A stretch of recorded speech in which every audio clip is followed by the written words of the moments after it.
Hi, welcome to another episode of This Week in R, presented by the Hong Kong R User Group. As you may have noticed, the production quality of this video podcast decreased a little bit. First of all, I didn't use my microphone. And secondly, you may have noticed the backdrop is different. There are many reasons for this. The first is I'm not feeling so well during the weekend, so I don't have the time to record the video podcast at home. So that now I'm recording the podcast in my workplace. And in my workplace, I didn't have the access to all those studio quality recording device. So now I can only record it using the built-in microphone on my MacBook. So sorry for being the production quality degrade a little bit. So the part one is about the community news, about our community, the Hong Kong R User Group. And our delegate, Lucia Chen, will present in the March Codaholic meetup. And she will talk about data manipulation using R in that meetup. Even though the official description is machine learning and R, but as clarified by her, her topic should be data manipulation with R. And he will talk about tidyverse in her talk. So if you're interested in learning more about data manipulation in R, you should go to the Codaholic March meetup. And secondly, there is a new data analytics kind of groups formed in Hong Kong, which is the Hong Kong Deep Learning Study Group. So this is their Facebook group, and they talk a lot about deep learning in these groups. Very advanced, and if you really want to know more about deep learning in general, you should check out these groups. But more than half of the discussion is in Chinese. So if you only know English, you can still read those links, but their discussion is mostly in Chinese. And in the pilot episode of This Week in R, I have introduced the R Studio conference in early January. And this week they have released all the conference recording online. And if you're interested in viewing those sections in the R Studio conference, you may go to the website, and it basically have all the recordings of the entire conference. And some of them are really interesting. For example, the keynote by HKRUG is data science in the tidyverse, which basically talk about the philosophy of tidyverse and also some latest development in the tidyverse. And also I haven't watched all of them, but I have watched some of them. For example, the extending R with C++. This one is interesting if you really want to know more about RCPP. And also there is a talk. Actually, all the talks by Jenny Bynes are interesting. So, for example, putting square pegs in round holes is really interesting. It's talking about you can use a column of a column in a data frame can be a list, and you can use that list to hold any kind of information you want in a data frame. And the second one by Jenny Bynes is about Git and GitHub. So if you don't know much about Git and GitHub, you should check out her tutorial. So the latest development in R, and Okay. Last week, maybe coincidence, many of the new package last week are all about ggplot.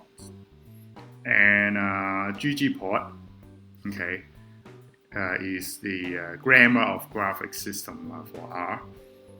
And okay, by itself is very useful already. And actually, the ggplot has become his own ecosystem right now. So there are many extensions available for ggplot 2. And okay, so there is a website called ggplot2x.org, and it introduced the extension of ggplot, and I will show you some of them that has been updated or created last week. So I will switch to the Emacs right now. I will talk about two new ggplot extension, and so the first one is emoji font, and the second one is HKRUG themes. Okay, and there are some reasons that I want to introduce emoji fonts, and I will tell you later why I want to introduce the emoji fonts. Okay, and okay, the emoji font is available on CRAN, but the other one, the HKRUG themes, is still on GitHub and is introduced last week. So it's uploaded to GitHub last week. It's still not on CRAN. So if you want to use it, you should install it from GitHub. And okay, so the emoji fonts, and I will also require the D prior and also the ggplot 2. Okay, why I want to introduce the emoji fonts? Okay, the major reason is, of course, it's updated last week. Another reason is it's created by a Hong Kong R programmer, and it's programmed by Yu Guanchuan Yu from the University of Hong Kong, the School of Public Health, University of Hong Kong. He is one of the most important R programmer in Hong Kong. So if you haven't know anything about him, you should definitely Google about Guanchuan Yu. So I will post his GitHub link in the video description of this video podcast. And okay, emoji fonts. So it allows you to use emoji in your plot. It's not only ggplot, you can use it in base graphic as well.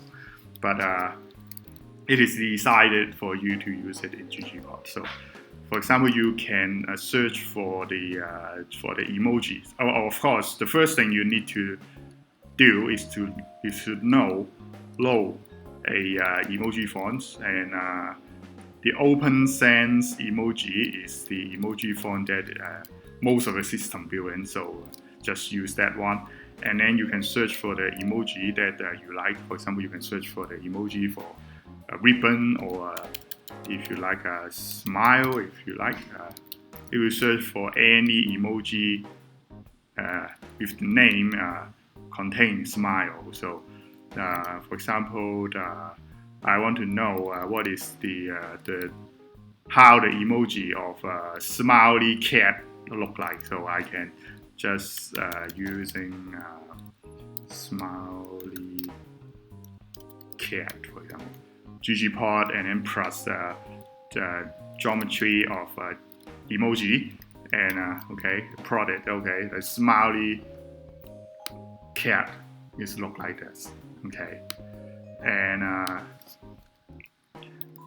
so when will plotting an emoji useful? For example, I have a vector of animals, for example, man, dog, cat, pig, rabbit, and koala, and also the number of chromosomes of those animals. And then I can apply the function emoji, for example, emoji of dog. Okay, it will convert it into the code that you can use in the graphs. So, for example, I create a data frame containing the species and the chromosome, and then using the emoji function provided by emoji font, and then convert those species name into emoji code, and then using the ggplot to plot a bar chart of the number of chromosomes. So if I run it like that, so it is just say cat, dog, koala, whatever. It's using the name.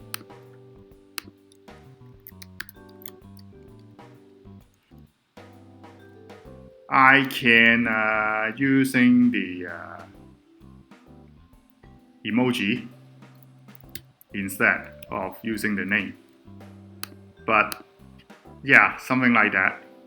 So koala have only 16 chromosomes, and a dog have nearly 80 chromosomes, and this is us. So you can do interesting things like this. So you originally create the the emoji font for plotting the tree, the GG tree. So for the phylogenetic tree, so that it didn't just plot a boring phylogenetic trees, but phylogenetic trees with emoji. So if you want to use emoji in your ggplot, so check out the emoji fonts. Okay, after the emoji fonts, I will introduce the HRBR themes. And you may have noticed I have switched from Emacs to RStudio. There is some reason for the switch, probably because Emacs cannot work very well with the HRBR themes. So I will switch to the popular choice, the RStudio. Yay! So you will be very happy because finally I use RStudio.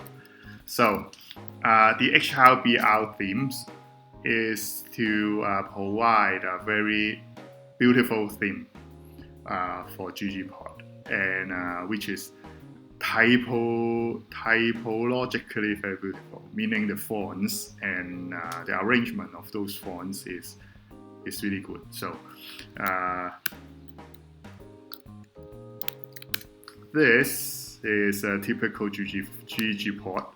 Okay, not good, not bad, but some people consider it beautiful, but some people may not like it. And so one important concept about ggplot is okay, you have a basic plot created by the atheistic, meaning you define what the x and y look like. And then, okay, you wanna scatter plot, so add a geometry called geometry points, and then you can add another layer, which is all the labels. So you can just press the labels. So run it. Okay, it will give you a graph like this with all the labels, meaning the axis labels, the main title, the subtitles, and also this one. This one is the official name for it. It's called captions. So you can also have captions. Still,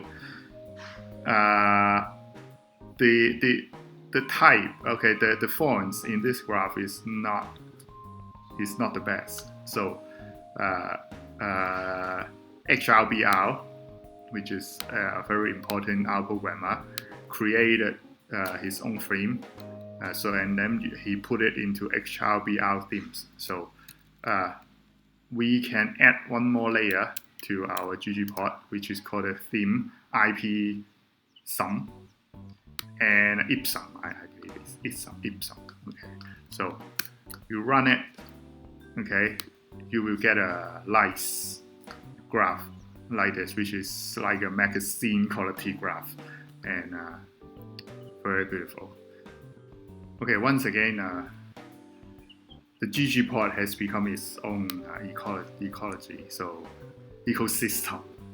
It's become its own ecosystem. So there are many extensions available for ggplot. So if you are really interested in data visualization, you should definitely check out this website, ggplot2extension.org, and it has some interesting extension like creating animation, and also for porting networks, and also some themes, more themes, and porting time series, and things like that. So explore it yourself. And finally, I don't have time to prepare this week in our tips this week due to illness. So that's it for this week. And we are the Hong Kong Irish Group, and I'm Cheng Saw. And hopefully I will see you next week. Bye bye.